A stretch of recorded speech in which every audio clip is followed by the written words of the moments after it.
we're talking about brain health. Most individuals are not getting enough omega-3 fatty acids.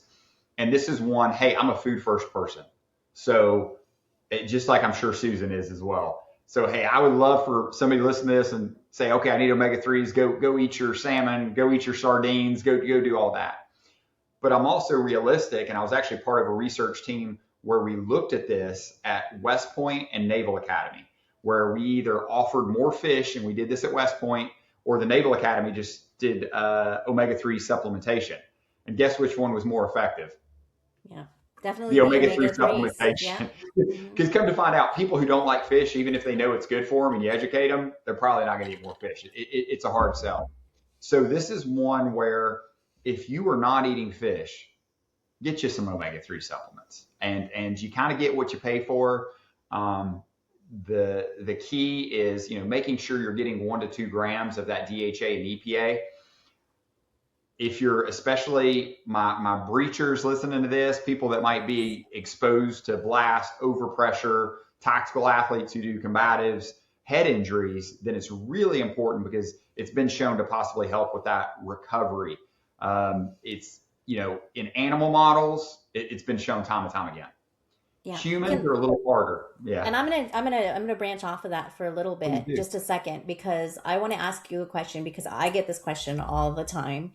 Is, you know, plant omega-3s versus animal omega-3s? Like, what can we expect as far as if one is better than the other, and if we're using a plant-based omega versus an animal, is there a difference in the dosage?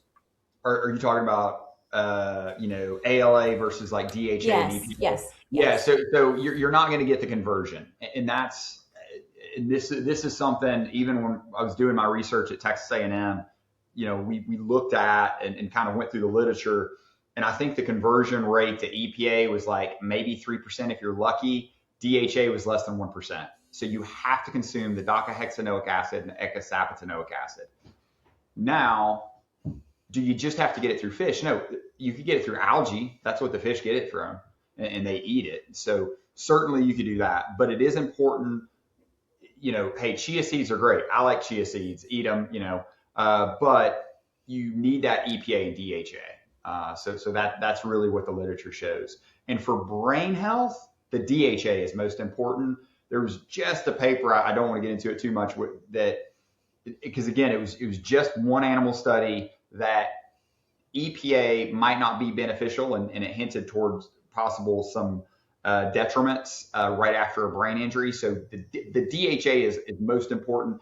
So ones that I've seen, like particularly for that, are kind of a 2-to-1 ratio DHA to EPA, if you can find that in a supplement. I know there are companies that make a DHA only algae supplement. I know for a fact it's out there. So that might look for something. If you're really looking for that kind of brain health, or I'm not giving medical advice, but post-concussive, you're looking for a treatment. You had an injury, you were at a breaching course, and you're trying to kind of recover from that. There are different protocols out there. I would look for Dr. Mike Lewis. If you look at Barry, I'm going to mess up this acronym. What is it? The Brain Health Education Research Institute. You know what I'm talking about? Yeah, yeah, Yeah. and Dr. Michael Lewis has his book, of course, too, When Brains Yeah. Collide, which is a Thank good, you. yeah. Hmm. Yeah, so he has a protocol which I've used with athletes. So you can look at that and then use that. And basically, it's a high gram. Immediately after the insult, I think you're going like 8 grams a day or 10 grams a day, and then after 2 weeks you go 8, and you titrate back down to kind of the typical 2 to 3 grams a day dose Yeah. for that. Hmm. Yeah.